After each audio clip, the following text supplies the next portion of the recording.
Voilà, ce sont les grès de Montpellier. Bon. Donc c'est de la part de Philippe Sorel, maire de Montpellier, président de Montpellier Méditerranée Métropole. Voilà. Ben écoutez, voilà. Donc vous savez, ceci a une histoire. Nous avons une propriété Montpellier qui mesure 10 km de large sur, c'est toute une bande de terrain. Et donc ce sont les grès de Montpellier. Donc c'est réellement une récolte de la municipalité spéciale. Voilà. Donc, vous en avez une bouteille pour chacune. Merci. La feuille, vous le voyez, est superbe. Et donc, voilà. Alors, pour ma part, bien sincèrement, je ne vais pas être... J'allais dire, c'est presque une découverte de la ville de Montpellier, non pas tout à fait. Je vais vous la faire découvrir. Oui, mais je ne connais quand même pas beaucoup Montpellier, c'est vrai. Jean-Pierre m'a fait m'adresser déjà un petit tableau, mais un tableau de l'activité marché sur Montpellier qui est fort conséquente, puisque tu m'as annoncé 18 marchés, 4 18 marchés, non, par rapport au nombre de commerçants, 1200. 1200. Tous les jours. 1200 c'est de l'emploi. C'est de l'emploi. C'est de l'emploi. Réellement, c'est de l'emploi. Et eh bien, écoutez, c'est exemplaire.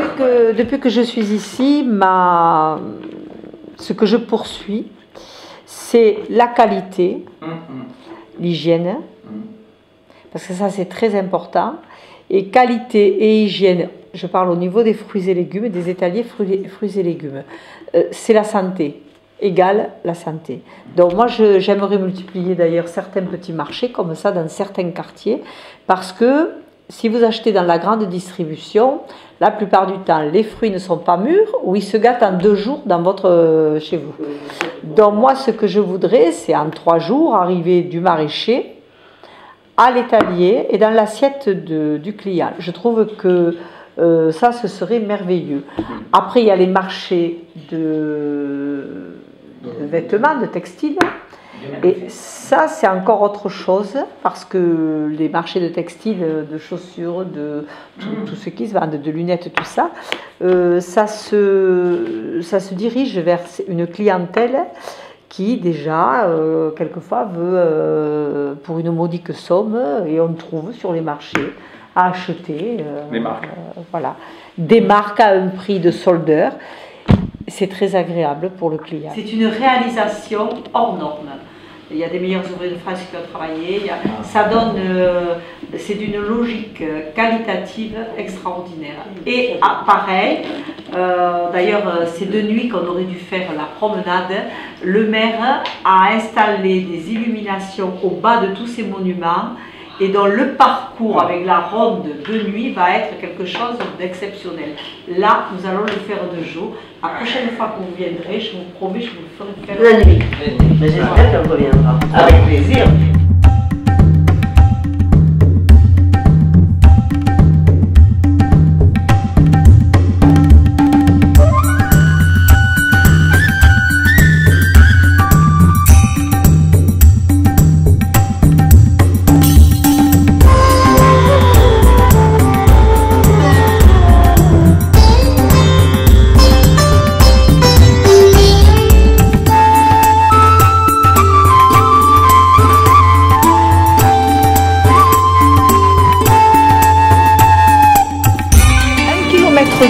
Manquait réellement pour la vie économique de Montpellier, parce que ça va permettre que tous les gens qui sont du côté ouest puissent venir avec facilité dans Montpellier, en posant leur voiture un petit peu, après on prend la boucle. C'est-à-dire que le tramway, mais il faisait ça, voilà, déjà.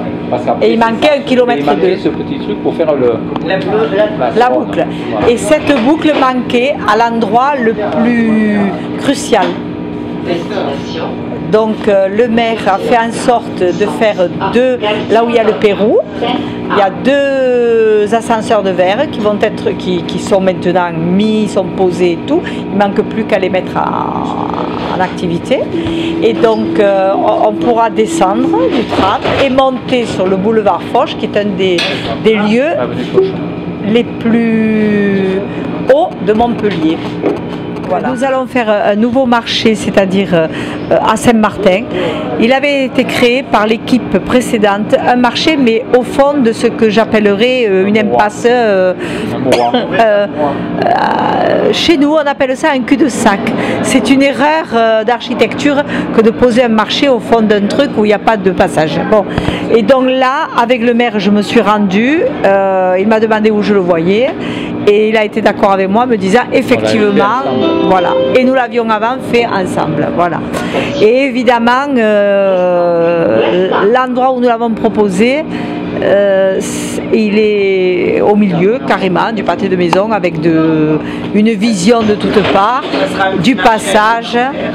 Un marché alimentaire, peut-être avec un ou deux textiles. Voilà. Il y a beaucoup de petits marchés alimentaires. Oui. Non, il y a beaucoup de marchés donc, non on va alimentaires. arriver à la gare. Ok. La gare, on file tout droit. Là où il y avait avant les Halles les Sacs, vous verrez donc le début de la destruction des Halles les Sacs, les crêtements. Voilà. Ne les oubliez pas. Ne vous inquiétez pas. Donc, ensuite, nous allons prendre les fameux 1 km 2, c'est-à-dire le boulevard de Pommes. On ne tourne plus à Saint-Denis. On prend le boulevard de Pommes où on est en train d'essayer d'installer des commerces de qualité. On monte jusqu'au Pérou et on passe dessous sous le pont Vialeton. Et on dégringole ce qu'on appelait le jardin des plantes, qui est le plus vieux de France, qui était un jardin botanique qu'Henri IV a monté et qui est le plus vieux et le second plus vieux d'Europe. Donc de là, nous descendons place Albert Ier, où il y a un petit marché alimentaire également. Et donc effectivement, tous ces petits marchés, il faudrait les mettre seulement alimentaires. Alors ici, il y a un parc de 15 000 mètres carrés qui va être un parc de 15 000 mètres carrés. Tout ça va être réapproprié, redynamisé, refait. 15 000 mètres carrés en parc. Ainsi que ils sont en train d'essayer de racheter ça, la mairie de Montpellier. Et il va y avoir la création d'immeubles tout neufs, mais très en hauteur. Donc, il va y avoir une tour, il va y avoir voilà, le Montpellier Métropole nouveau, en dehors du centre historique. Voilà. Donc ça va être un quartier à côté de la gare. Regarde, ça aurait été dommage quand même de voir ça. Alors cette gare, l'ancienne bâtisse, elle a à peu près 140 ans. Ah oui.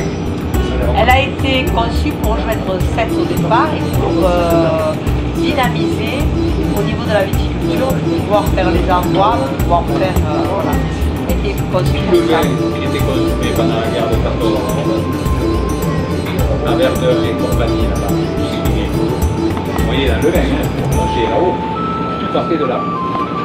Et je ne sais pas si Jean-Pierre l'a eu remarqué, mais là où vous avez le cinéma Gaumont, là où il a son marché, alors à côté, juste en face du cinéma Gaumont, il y a la petite rue qui sépare, parallèlement au cinéma Gaumont, il y a un immeuble. Et si vous regardez complètement en haut, eh bien vous avez deux hangars, un avec un pressoir et un autre avec un chemise, qui correspondent au moment de la construction de la gare et de la construction de ces immeubles italiens. Le pont Vialeton, et regardez, tout a été refait, c'est une merveille et c'est une réussite tout ça. Franchement, elle aime son Montpellier. Ah oui. Là, elle nous le vend. Elle nous le vend, mais moi je ne suis pas acheteur.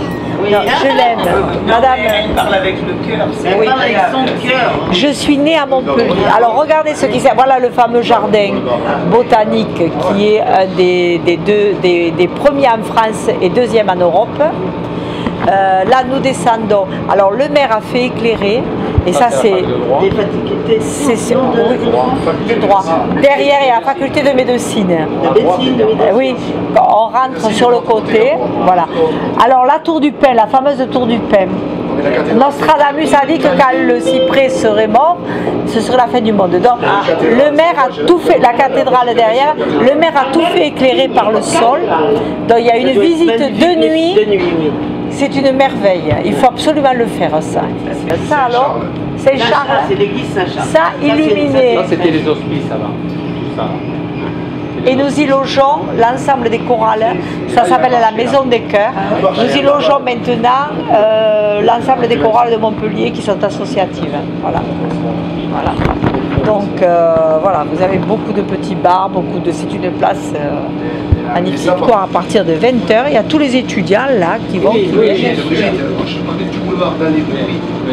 Non, il y a beaucoup, tous les petits restaurants ils travaillent. Il y a plein d'étudiants, il y a plein de...